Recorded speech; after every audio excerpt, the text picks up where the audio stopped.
ये माना जाता है अक्सर कि इंडिया में एजुकेशन को मेनली ब्रिटिशर्स लाए थे, पर ऐसा बिल्कुल नहीं है। ब्रिटिशर्स ने बल्कि इंडिया में एजुकेशन को कम किया है, फिर इंडिया की एजुकेशन का क्वालिटी घटा दी।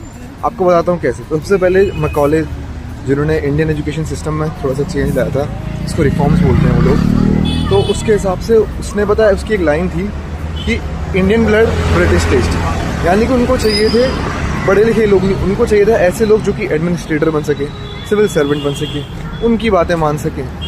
तो इस तरीके से ना ऐसा नौकरशाही, नौकर वाली एजुकेशन को प्रमोट कर रहे थे वो लोग। और अगर ब्रिटिशर्स इतना ही एजुकेशन को प्रमोट करते थे तो जिस टाइम पे हमको आज़ादी मिली उस टाइम पे हमारा जो क्या बोलते हैं उसको, पढ़ाई लिखाई का रेशियो होता है वो सिर्फ 12% था।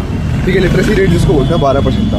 दूसरी चीज़, अगर पढ़ाई लिखाई को प्रमोट करते थे तो जो जेंडर क्या बोलते हैं, जेंडर में डिफरेंस होता है ना पढ़ाई लिखाई का, वो बहुत ज़्यादा था। और तीसरी चीज़ ये कि जो हमारा ऑलरेडी एग्जिस्टिंग एजुकेशन सिस्टम था, यानी कि हमारे गुरुकुल थे, हमारे मदरसे वगैरह थे, जहाँ पे कि एक्चुअली चीज़ें पढ़ाई जाती थी कि जो कि काम आने वाली चीज़ें हैं, उनको उन्होंने डिफंड करना शुरू कर दिया। डिफंड मतलब कि उनसे पैसा जो वगैरह सरकारें देती थी उनको ख़त्म कर दिया बिल्कुल।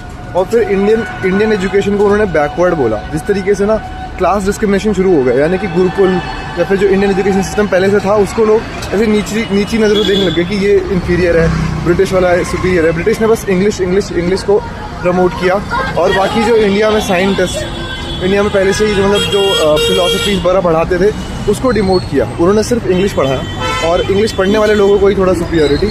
और ब्रिटिशर्स ने जस्ट एक सिविल सर्वेंट बनाने के लिए पढ़ाई को लाया, मतलब कि ऐसी पढ़ाई जिसमें कि लोग सिर्फ नौकर बन सके, ब्रिटिशर्स की बात मान सके, और उनके ही मतलब इर्द गिर्द ये पढ़ाई चलती रही। तो अगर आपको वीडियो पसंद आई तो मेरे चैनल सब्सक्राइब कर दो, क्योंकि नेक्स्ट 30 डेज़ तक मैं इसी तरीके से हिस्ट्री रिलेटेड फैक्ट्स देने वाला हूँ आपको। और वीडियो को लाइक कर दो जिससे मेरे चैनल को रीच मिले। Bye bye.